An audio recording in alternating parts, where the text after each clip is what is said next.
national news, we now turn to a shocking story from one of America's most prestigious universities. Stanford says a man pretended to be a student there, living in various dorms across the campus for nearly a year. The school says also, despite many attempts to cite him for trespassing, they weren't able to find him until last week. ABC's Kana Whitworth has more.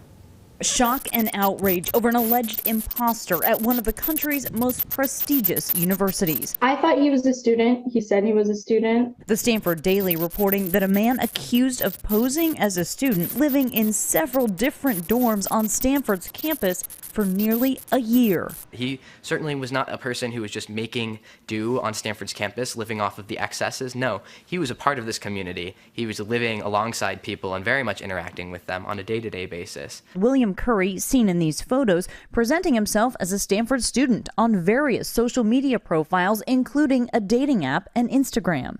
He had a whole Instagram page that many of my friends had already followed that said he was Stanford class of 25, that he was a Koch scholar, that he transferred from Duke. The Stanford Daily reporting he'd been squatting in at least 5 different dorms since December of 2021. The Daily speaking with him in a new interview. So what were you doing here? Just, living the normal Stanford life, socializing, meeting people as you do in college. Curry ultimately caught living in the basement of Crothers Hall last week and was served a stay-away order Thursday. Stanford University telling ABC News Curry was cited for violating the law and removed from campus that December. But according to the Daily, he returned several times, each time with a new story. The school apparently aware Curry was an imposter, but according to the Daily, they didn't send out a warning. The school also saying, despite attempts to cite him for trespass, they weren't able to locate him until last week.